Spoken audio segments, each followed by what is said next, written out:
I think one other way I was able to get that first book written was to take a really hard look at who I am emotionally as a writer. I have good girl syndrome. And when I would work with a critique group, 9 people would like what I did. The 10th person would like it, but would have a couple of suggestions. And I would go back and rewrite what I had written. And I would keep doing that until I got the proverbial A, where everyone would say, okay, that's perfect. It's not. And I realized that I would never get anything written if I kept doing that. So I needed to focus on craft. Welcome to another You May Contribute-a-Verse. I'm Josh Munkin, alongside my buddy and co-host Brennan Jenneret and our buddy and podcast wizard John Seymour. Our 5-year mission is to explore strange new podcasts, to seek out new authors and new illustrators, and to boldly go where no podcast has gone before, except I think probably some other podcasts have gone here as well. That intro was for our guest, Jan Thomas, whose middle grade novels, Control Freaks and AI Incident, the AI Incident, are out now. Gosh, we have just a delightful conversation ahead of us here today. We talk about habits and we talk about publication process and technology, and it's just a delight. I'm really excited to share our conversation with Jan with you, but before we do that, let's go quickly to our sponsor, Tealmore Press. We would like to talk about the newest titles from Tealmore Press, including Butterfly Sea by Cynthia Mackey, When the Sea Left by Nadine Holland, and Fungi Are More Than Mushrooms by Alicia Gabriel. Check out everything that Tealmore is doing at tealmorepress.com, and then their incredibly active social accounts that John and the team work really, really hard at. Again, that's at tealmorepress.com. And now I will get out of the way of our really, really great conversation where we talk about Star Trek, but not so much that it gets irritating. We talk more about books. Here is Jan Thomas. Thank you. Thank you for having me. I know you so often cover picture books, so middle grade is a little different. I really appreciate you. I mean, that was part of the reason that we were like, yeah, let's have her on, because we don't generally have too many middle grade authors. Yeah, and I think it's a really important area to explore, especially so many picture book authors are sort of, expanding out into middle grade YA spaces, chapter book, whatever, because, for a lot of reasons, picture books are hard. They're oversaturated, they're just, so you got to sort of also waiting and all the patience that requires is hard. So you need something to do. So if you can work on a longer work, right, to keep you busy, it's like helpful for everybody. So Jan, on that note, how did you start writing middle grade? Like, how did you get into the kidlit space? It's a very zigzaggy route. Of course. So I found a picture, which now I've lost again, but of myself when I was 4 writing. So I was at a desk and I was just crunched over writing my little stories, which probably had very few words because I didn't. But I've always wanted to be a writer. And then I tried to find a voice. My background was in corporate communications. So I was writing in somebody else's voice or a company's voice. Okay, yeah. And then I tried to find my voice, and I tried all sorts of different genres. I thought I'll be the next great writer of women's fiction or something along that line, and I could never find the voice. And then I took a class at Lighthouse Writers here in Colorado. And the instructor said that we often find our voice at the emotional age at which we stopped. And apparently mine, I know, right? Which can feel like an accusation, I suppose. Right? Like, oh God. So mine apparently was 12. And I went back and I just slid into that middle grade voice very, very easily. And so my first 2 books have been middle grade. I mean, on that note of voice, like as I was reading the AI Incident, which listeners is so good. I have it right here. They won't be able to see it, but she's holding it up. Right. I guess that's for Jan's benefit. Yeah. The thing that popped out to me immediately was the voice. Like I was very much hooked by the voice of the main character and just like sort of his struggle and the way he sort of organizes, like how he wants to go about reaching his goal, which he's a foster kid. And I loved the bullet pointed list. It was like such a good characterization, but also like such a pull on your heartstrings at the same time. Like, oh, this poor kid, like, he just wants to get adopted. Like, you immediately are rooting for this kid. But yeah, the voice really, like, immediately was just like, oh, I want to read more of this kid. Like, this is really good. Yeah. So. Yay. Thank you. I love hearing that. Yeah. I liked the fact, I'm glad that you liked the voice and the checklist because, I so often, if something goes wrong externally, I internalize it and think it's my fault. Mm. So I gave that to this character of thinking, if only I were perfect, if only I checked all of these boxes, then I would get to be adopted. That's got to be a common framework. And I'm sorry, did you say you have direct experience? You're putting yourself and your experiences into the main character, but that's not your lived experience, or is it? I was not a foster child, but my lived experience is I will internalize external situations. So I'll think it's whatever is happening is my fault. And so I'll figure if I could just do this right and this right and this right, then it's extremely relatable. Yes. However, anybody else's feeling automatically has something to do with me, which is very self-centered, but also super common as well. I mean, especially, and maybe this was intentional on your part, Dan, especially in this type of environment where the character would naturally feel like they have to meet a certain level of common criteria to reach their goal. I mean, how do you go about navigating that? There's a bit of like nonfiction style research that you would have to do unless that was something that you had lived through. Right? Right. I had a really long conversation, a great conversation with a retired caseworker who had worked with probably hundreds of foster kids. And she helped me understand what their experience was like. My dad was not a foster child, but he was in kin care, which is KIN care. So he lived with aunts. He was raised by aunts rather than his immediate family, his nuclear. Okay, kin is not an acronym, like actual kin, like relatives. Oh, okay. Right, got it. Right. Yeah. Yeah. And my mom had wanted to be adopted. She had an opportunity. Someone came and said, we want to adopt her. And her parents said no. And that was something that really stuck with her for her entire life of thinking, oh, if I'd been in this different environment, my life would have been different. So I pulled those three strings to come up with this character. And then also just doing so many school visits and talking with kids and listening to what they said about a very large group of them would say the same thing about internalizing external situations. And I think being on social media had an impact in that area as well. Yeah, wow. I can imagine, like, from your mom's point of view, sort of having this thing over her head, for her whole life, sort of wondering, what would have happened or what that would have looked like. Did they, without prying too much, I'm just curious, like it sounds like they wanted to keep the family together and that's why they said no. I think I'm trying to understand the kin care versus foster care and how someone could have been like, oh, hey, we would love to do this. Yeah.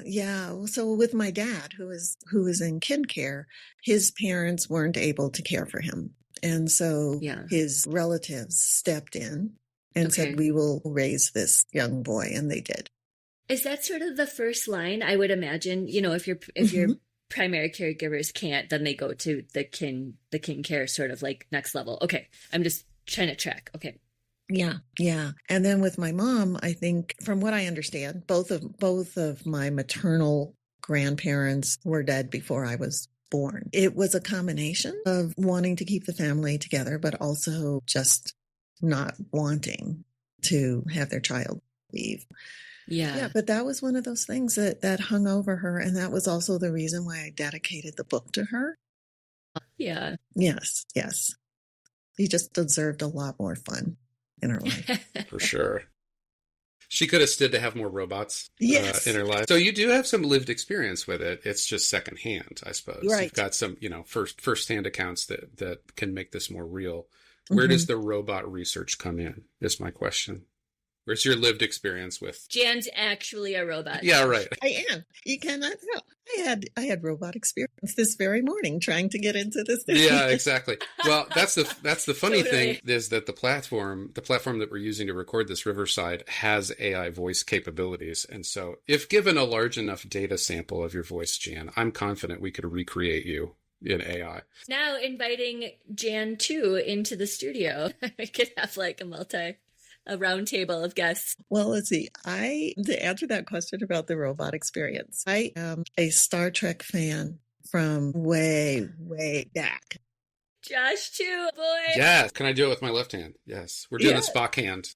Yes, exactly. Exactly.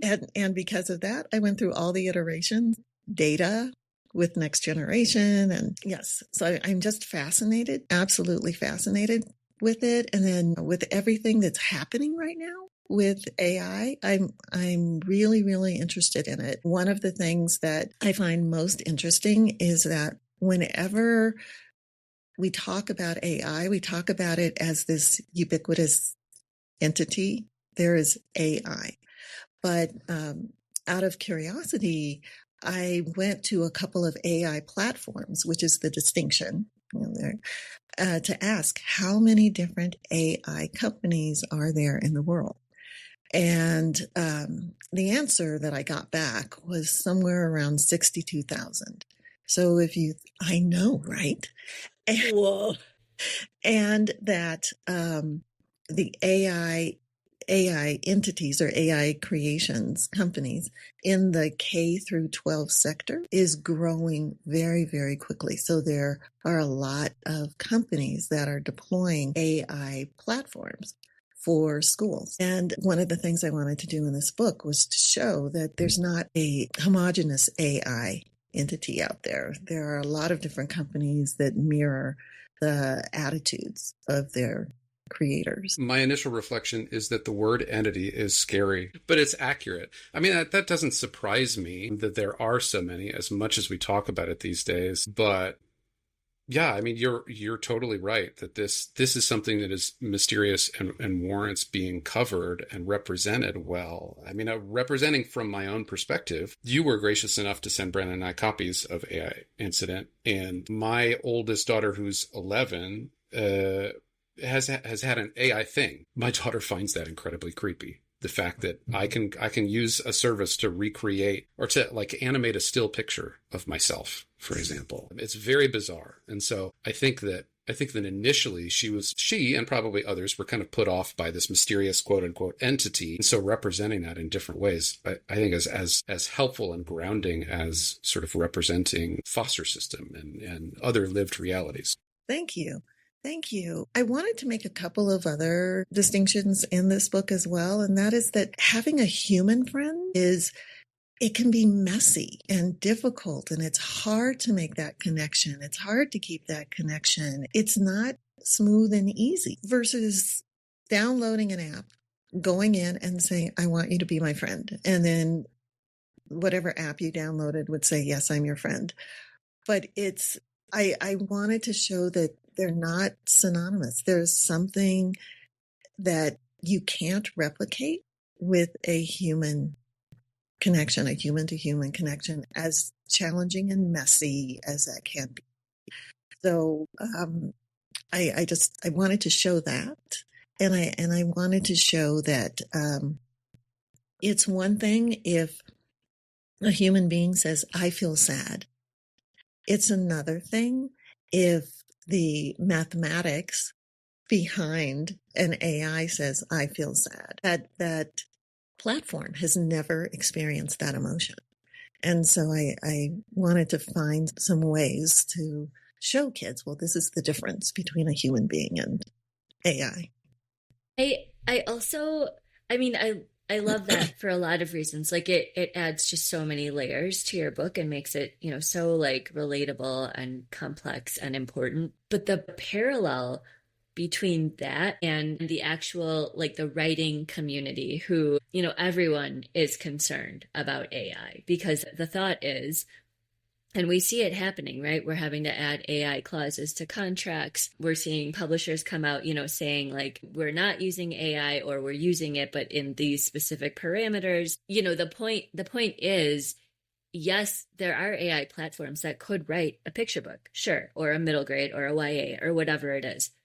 However, the argument from the kidlit community, and I tend to agree for lots of reasons, most of which are probably biased, but they cannot replicate that thing, that like connection, that human connection through the writing that an actual human being can. And I think the same goes, for any kind of art, any illustration, any drawing, any whatever. It, as fellow artists, like you guys know, and, the people listening, like you really have to dig for those connective tissues in your manuscript. Like if I send something out, usually my critique partners will send it back. Like if it's an early version, like either what are you trying to say, or like where's the heart? I generally that's generally my issue. I need to add more heart. I'm really good at funny, quirky, fun, but adding that piece of like what the feeling is difficult. And I think for an AI platform, that's always going to be something that they're missing. So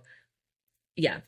Absolutely. One of the best parts for me of writing is the editing process. I work with an amazing editor who will send back questions that will be something like, how did Malcolm feel at this moment?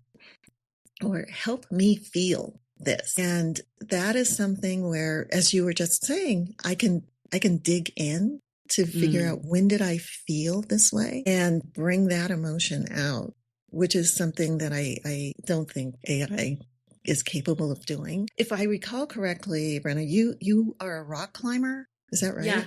Yeah, okay. You're right. Yep. Good research. I am not, but I did climb a rock when I did Outward Bound back in my 20s.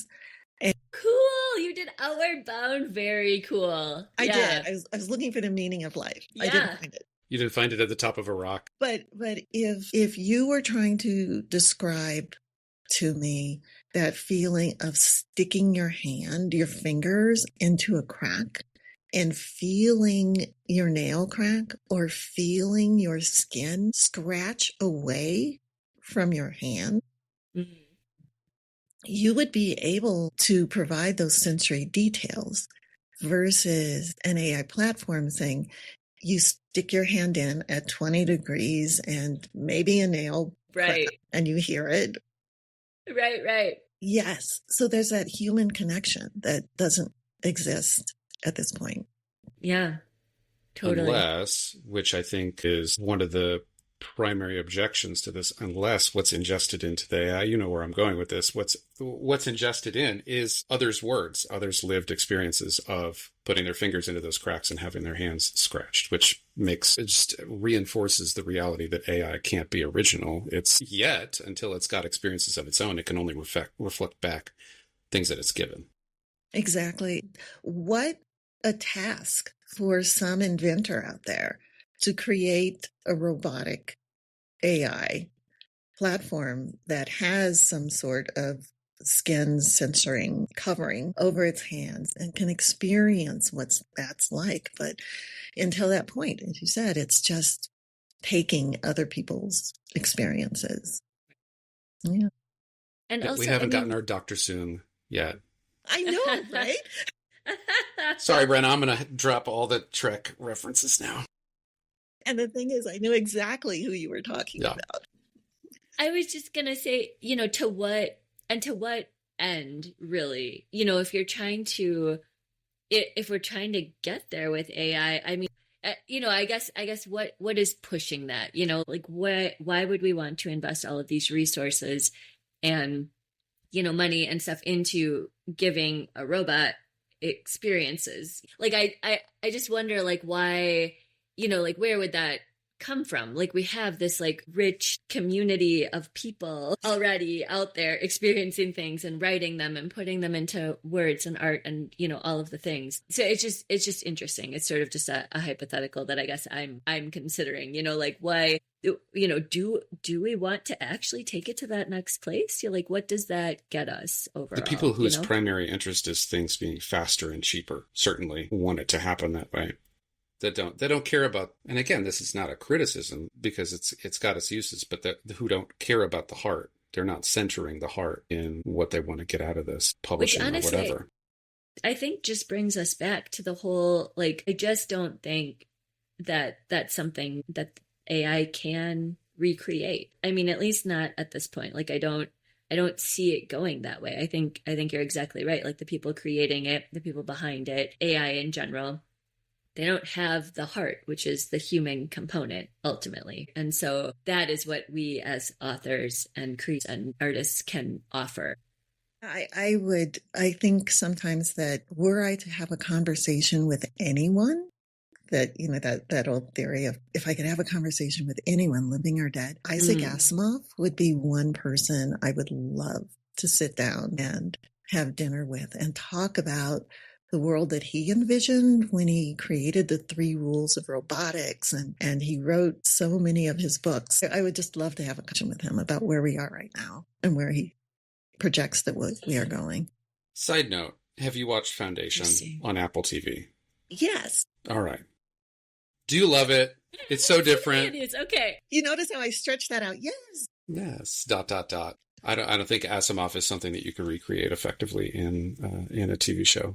Is the essence of it. I agree. I think there's some works of word art that play best in the theater of your mind. And I think whether you listen to his books or read them, they just, for me, I don't know that anyone can create it visually as effectively as my imagination did.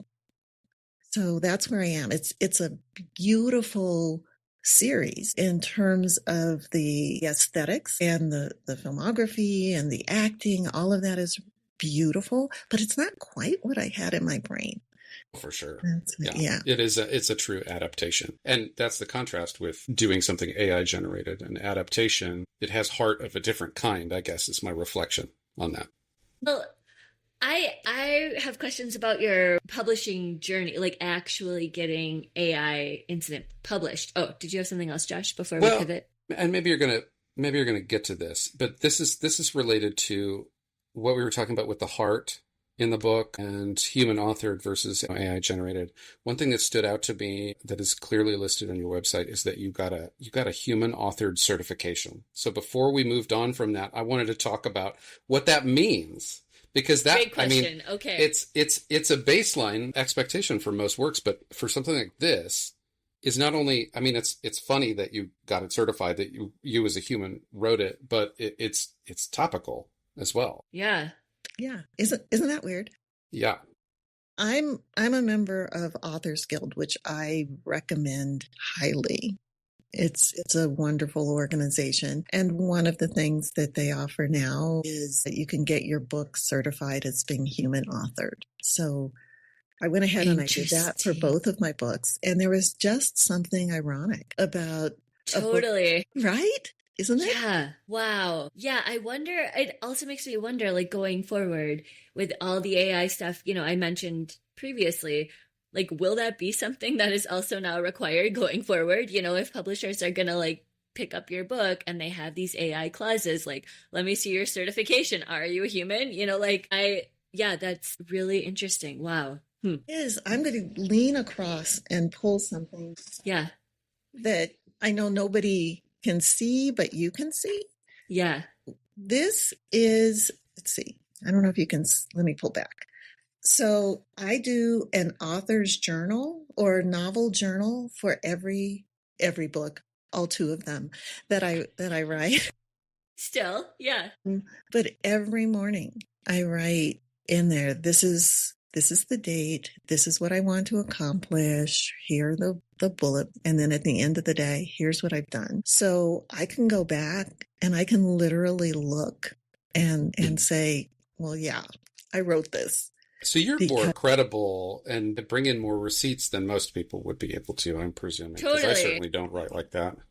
well, and it's not so much to prove that it's human authored, but it's my way of getting out of my brain, out of my turning off my internal critic, because I have a very active internal critic. And so I can get out of my head and say, this is what I'm going to do today. And I've had days where I remember one in particular where I started off and I said, I feel so great today.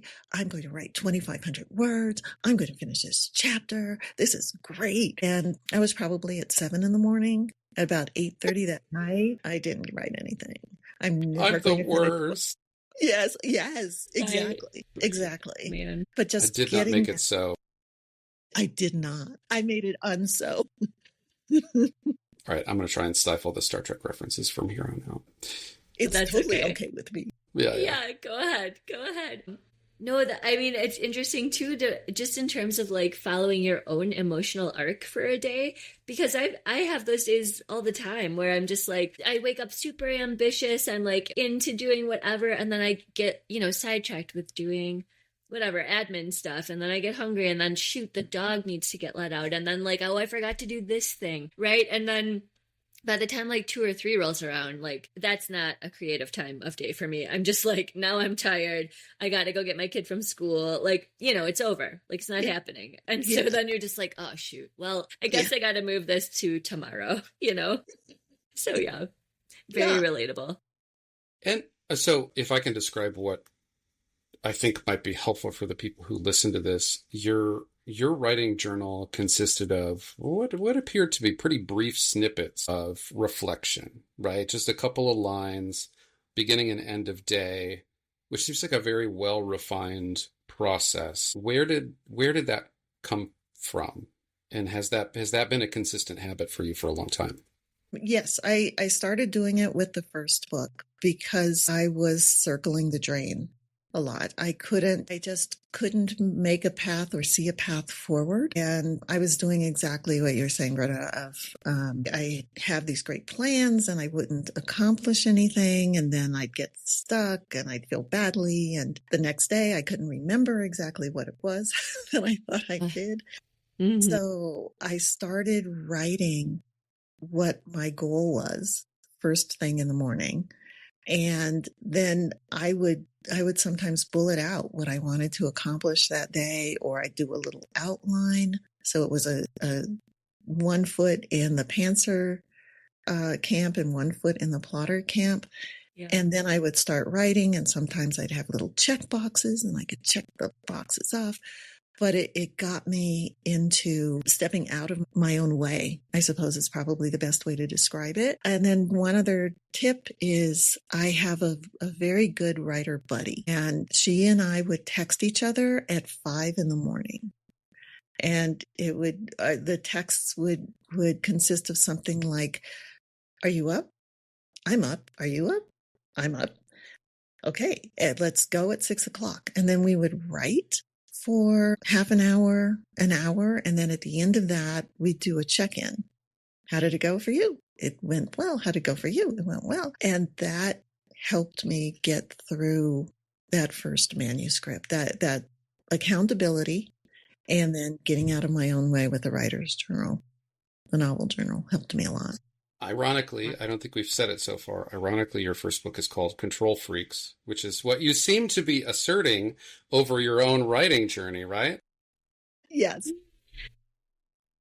Yes, that is me. I'm a control freak. I love that accountability piece because, it feels very, sort of pointed and like condensed in a way, that is like very specific to what works for you.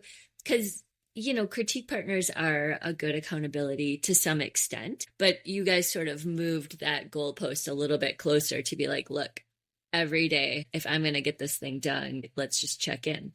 And then we'll, you're writing, I'm writing, we're both writing. Like that somehow feels more like it gives you more of a connection, I guess, like a real world, like actual, like real time connection where, exactly. With a critique group, it's like, no, this is great. But like, go off and write and I'll hear from you in a week or a month or whatever it is. And it's sort of like this ambiguous sort of like chunk of time where you don't necessarily have to do anything. And then, Right. The deadline comes and you're like, oh shoot, I actually didn't do anything. So I love this. Like, it's a great reminder that you can sort of, tweak your writing habits and your schedule to exactly what works for you. Like I love that. Exactly. And I think one other way I was able to get that first book written was to take a really hard look at who I am emotionally as a writer. I have good girl syndrome.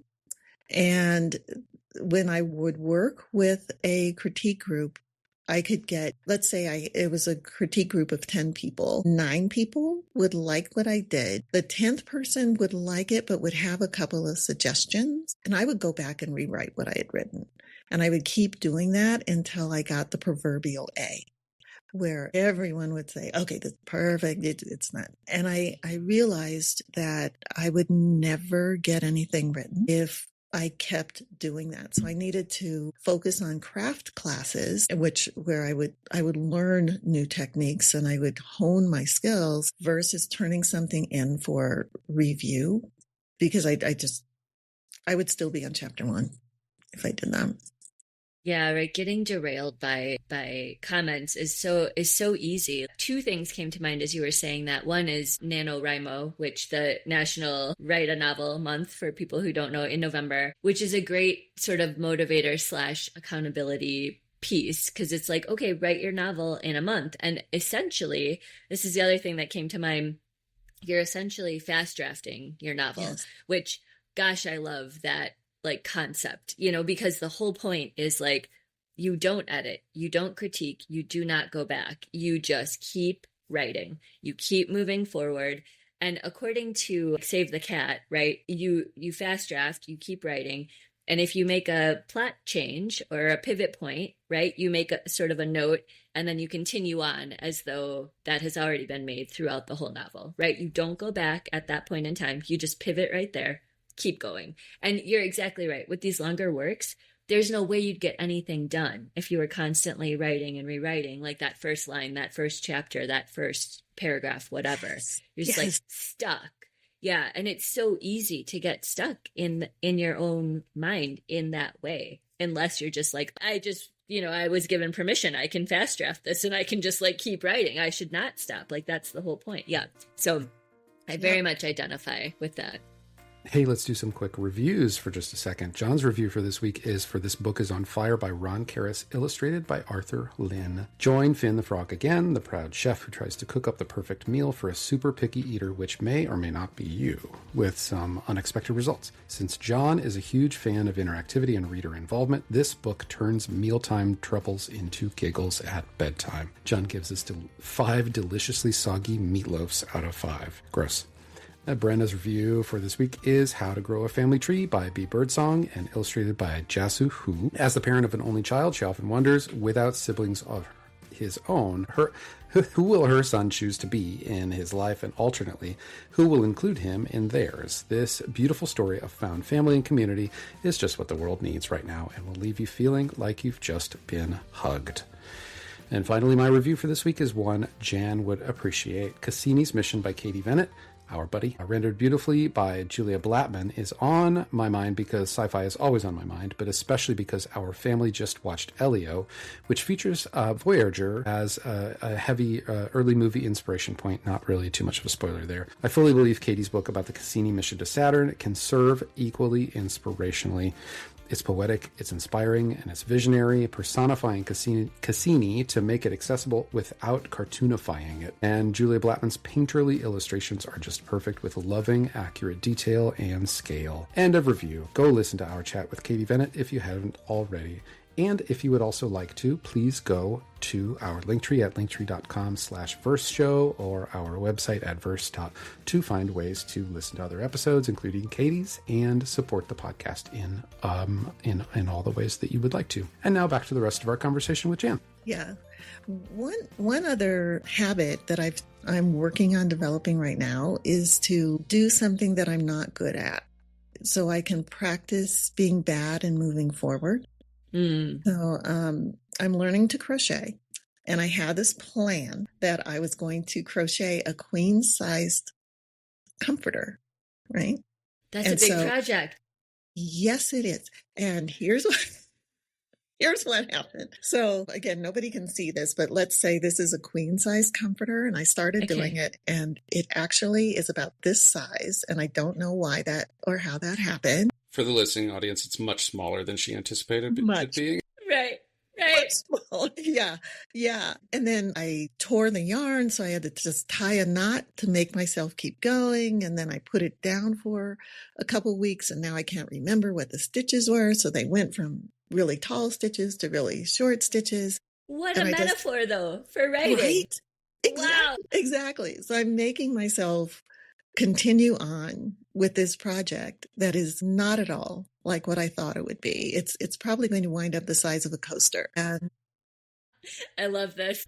And I just have to keep on going and be okay being. And that'll make you be thankful for being a writer, because at least you can go back and revise in the middle of a manuscript. You can't really revise a stitch, so to speak. Right. I will send you my podcast as a podcast gift, my queen-sized comforter that's the size. I can probably put it in a regular envelope and just mail it to you. I love this so much. If I got it, I would put it like up on my wall as motivation for writing every day. Just keep going. Yeah.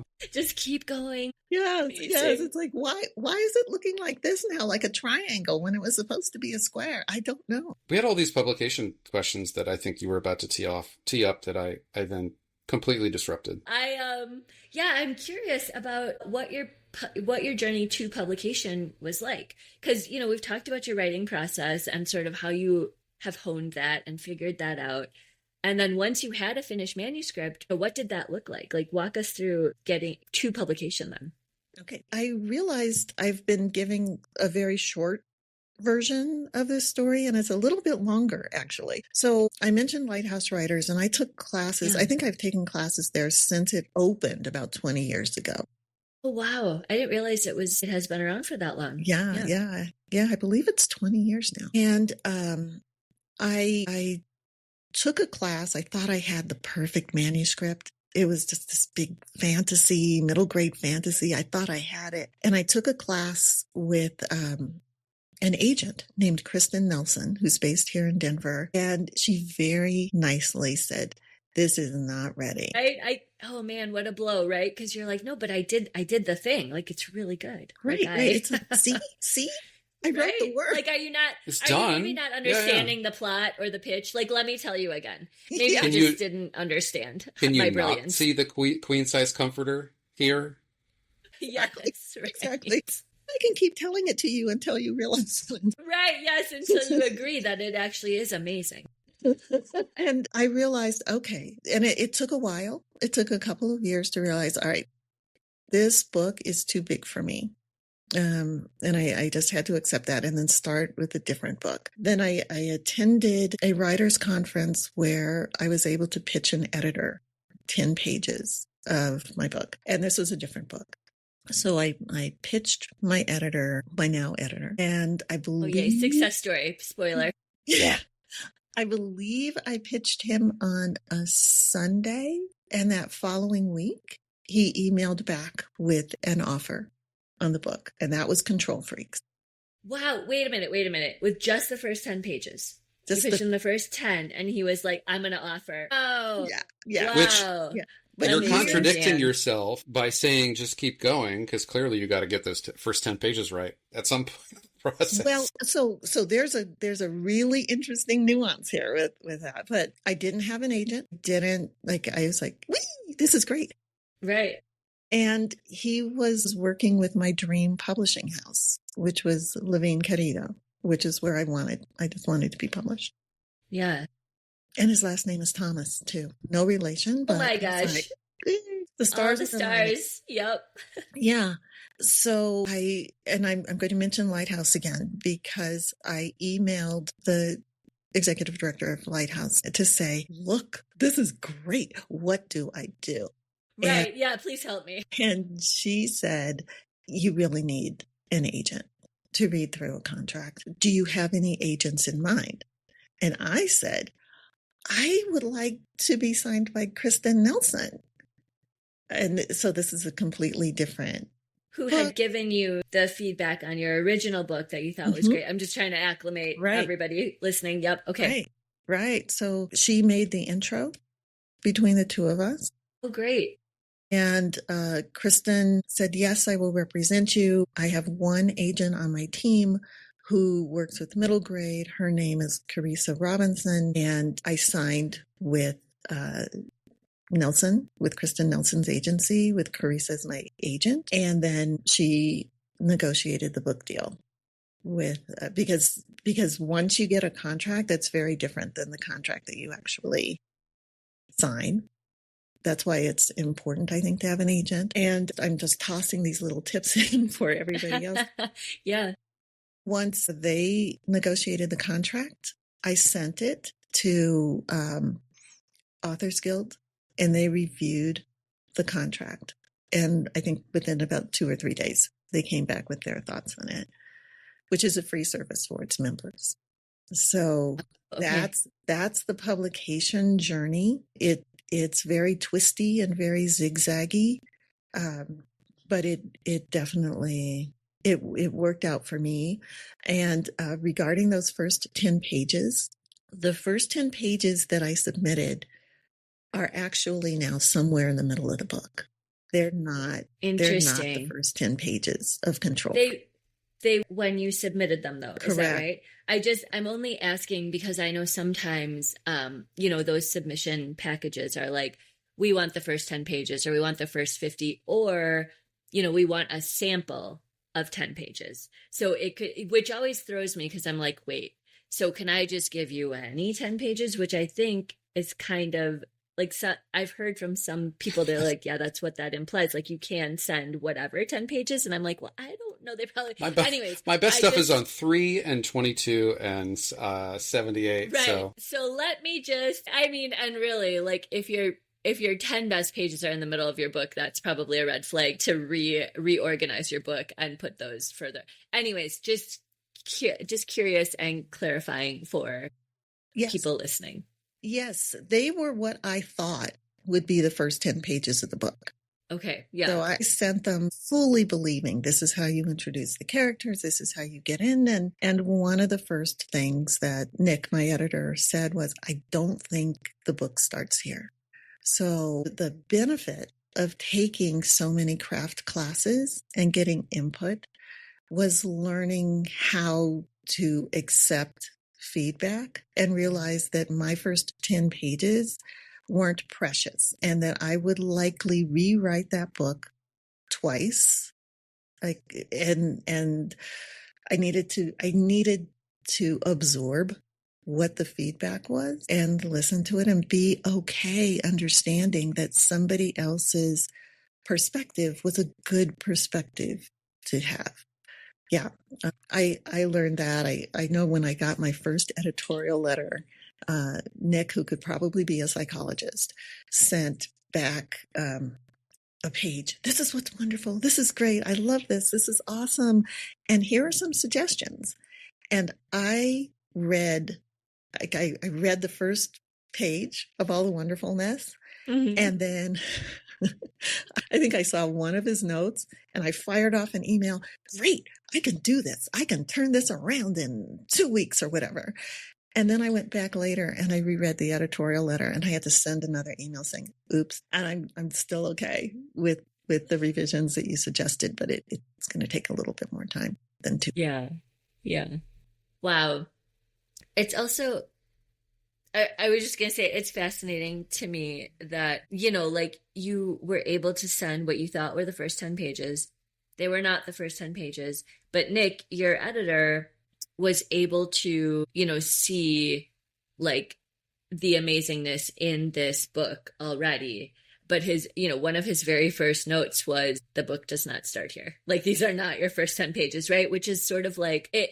I'm only highlighting it because it just, you just never know what is going to work for somebody. Like, maybe another editor who clearly was not meant for that book would have gotten the first 10 pages and been like, no, like this isn't where the book starts. Like I'm going to pass. Right. But Nick was like, no, I see what's happening here. And Yes. we just need to like work with this. So anyways, just putting it out there again, for people listening, for myself included, you just have to sort of keep working at it and send what you think is the best, and it will resonate with the right people. Do you write picture books, Jan, at all? I have not written a picture book yet. Get out of here. No, in all seriousness, I asked that because the feeling that I'm having right now is that, first of all, referencing back to a previous conversation we had with our buddy Troy Wilson, who talked at length about how the publication process is very much a village, with the author and illustrator being, the mayor of that village, the sort of forward-facing name on it. But I wonder if there's a decision process in acquiring a middle grade that's, you're getting the mayor, but you're also you're getting the world more than you're getting a specific set of words. And that's why I asked about the picture book thing, because knowing that picture books can go through lots of revisions and structural changes and even complete rewrites, it feels less common because picture books conform to a certain type of criteria, that there would be major, and there's so many fewer words, but that there would be major rewrites. It feels so much more an easier thing to take to say, I just want to see more from these characters. I think there's more story to tell in a different order. You see what I'm getting at, kind of? Yeah. I don't, it's funny. I like the term mayor. I feel like I'm not quite the mayor. I don't. But I also feel that it's really important to have a partnership with the publishing house that you're working with. And I remember when I was trying to get an agent way back in the day with book one, and one of the instructors at a class I was taking said, well, keep in mind, this is a business relationship. You're not looking for your best bud. You're looking for a business partner.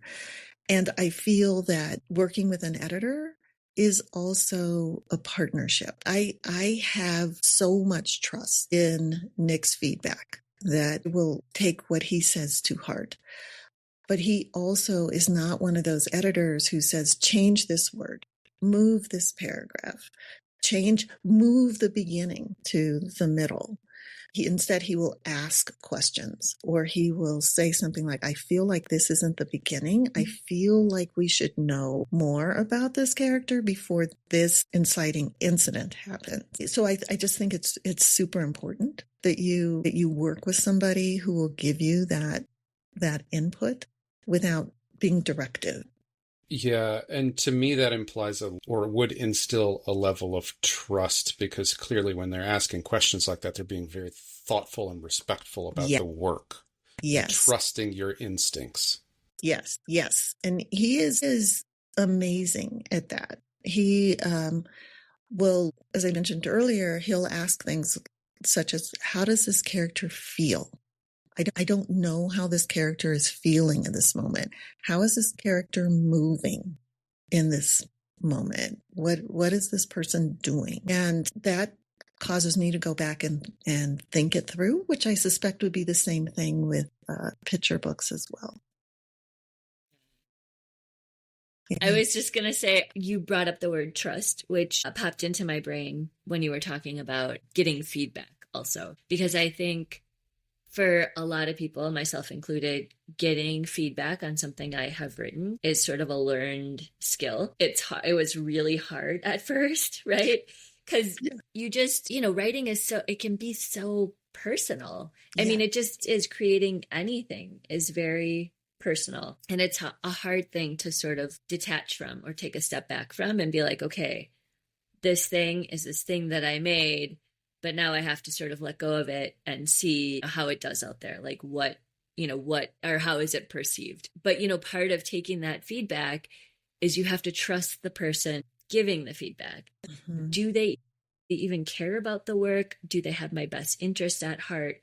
are they, how are they actually invested in this? Like, where are they coming from? What is their experience like? Which I think also, the longer you do it, the longer you're in the business, the easier that becomes to sort of understand who it is that you can trust or why you want to trust them, right? Which I think, as you said, your agent and your publisher, those are going to be the number two people that you want to be trusting with your work, that they are invested, they're giving you feedback that is in your best interest to, for the manuscript. Otherwise, yeah, you could be very stubborn and just be like, no, and there's definitely a time and place for that. No, I feel very strongly that this should stay in or whatever. But you also have to walk the line and figure out, well, what is going to make this better? What is going to actually contribute? But that's really hard at first to wade through all that.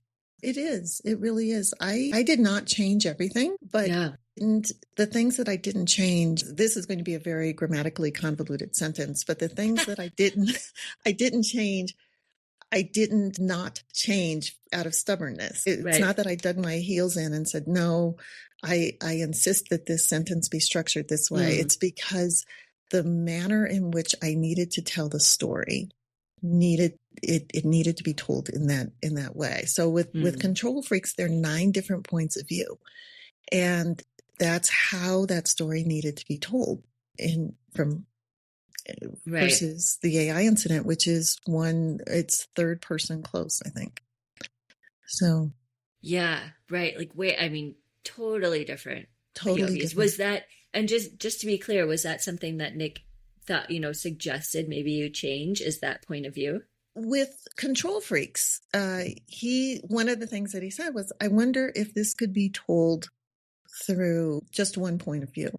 And we were able to email back and forth with me saying, no, I can't tell this story that way. I had a conversation recently with my agent about something similar, like it wasn't changing the point of view, but it was changing the format and aging it up.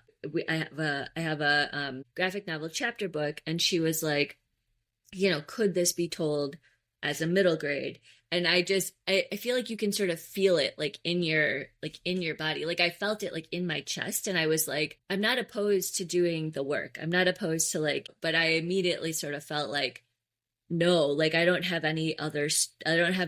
that much more story to tell here. Like I have other stories to tell, but this specific story is very encased in this chapter book format. And I don't feel it would feel really inauthentic to pull, pull it out.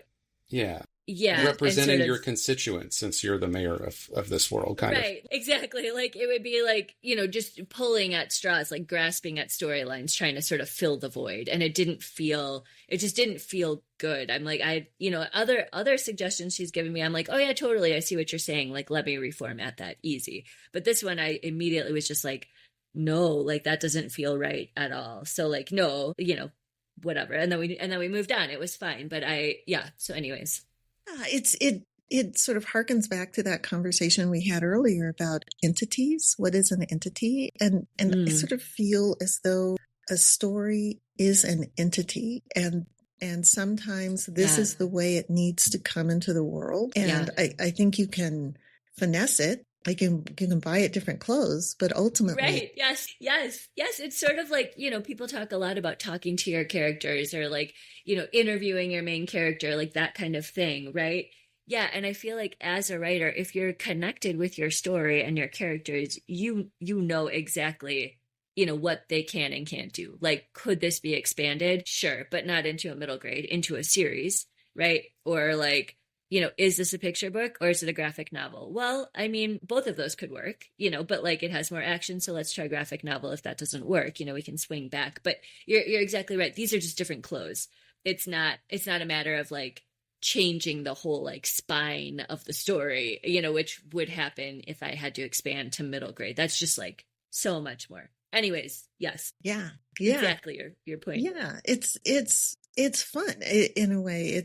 But it's also being true to whatever this living entity is that you created. Sometimes when I talk to kids at school, they'll ask questions such as, where did you get your character's name and where did your character come from? And that's a hard thing to explain without it sounding surreal of, Yeah. well, sometimes this person just marches right up to you and says, Like, this is who I am. I'm a conduit for this. It feels very metaphysical to kids until they've lived enough to have that ability.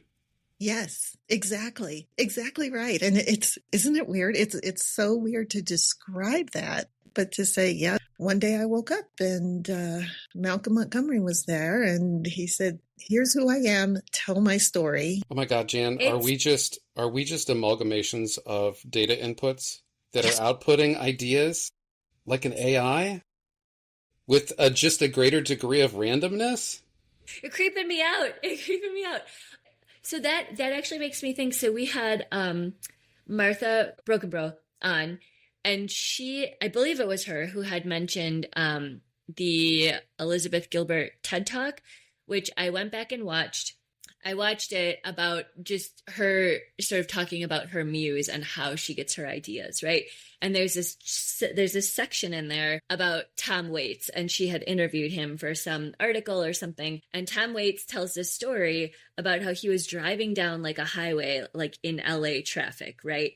And he got this idea like in his head, like this whole like string of music or whatever, like presented itself. And he came to a dead stop on the side of the road and was like, started yelling out his window or just like to the abyss and was like, hey, he's like, if you want me to write you're going to have to wait until I'm not busy, okay? Like, you're going to have to come back. I am clearly driving. Like, what do you want me to do here? I have nothing to write with. Like, he just is like talking to, the muse, which I felt like, I love that story for a lot of reasons. I love Tom Waits. That's a ridiculous story. It's very on brand for him. Like, I love all of this, but it also spoke to me as a writer and this thing about muse and ideas and inspiration and like, where do they come from and how do they appear? Because it very much is like that. Like you'll just be doing something and you get this sort of ping that's like, oh my gosh, right? And a whole story can like unfold itself in front of you. And if you don't sort of grab onto it or put it somewhere to reference later, it's gone, Or even if you don't sit down right that second to like write down all of the stuff, it just like evaporates. Exactly. So this is, this just is to your point about, kids asking like, well, where did it come from? It's like, well, just in this general area. It just like sort of showed up and like hopped into my abyss. But that's a fascinating question, I think, in more ways than, that kid probably knows. Yeah.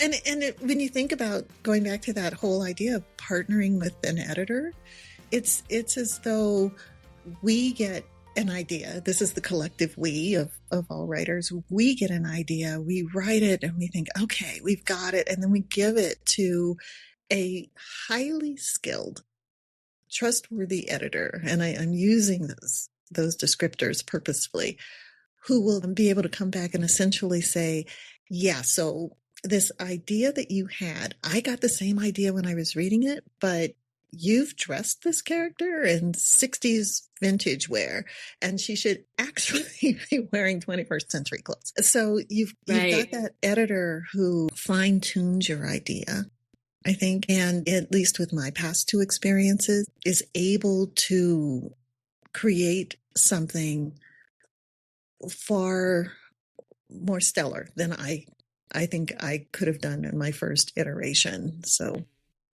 I guess I'm waving the flag for really good editors, really good relationships with publishers and agents, and really good writing communities. Because the human component matters. That's it. What a nice wrap up. What a nice bow, Josh. Which actually I was gonna say we are up and like over the hour because you've been so generous with your time, Jan, and this has been such a like just fascinating in-depth conversation about all things publishing, AI, the human component, everything. Thank you so much. Thank you again for having me. This has just been wonderful.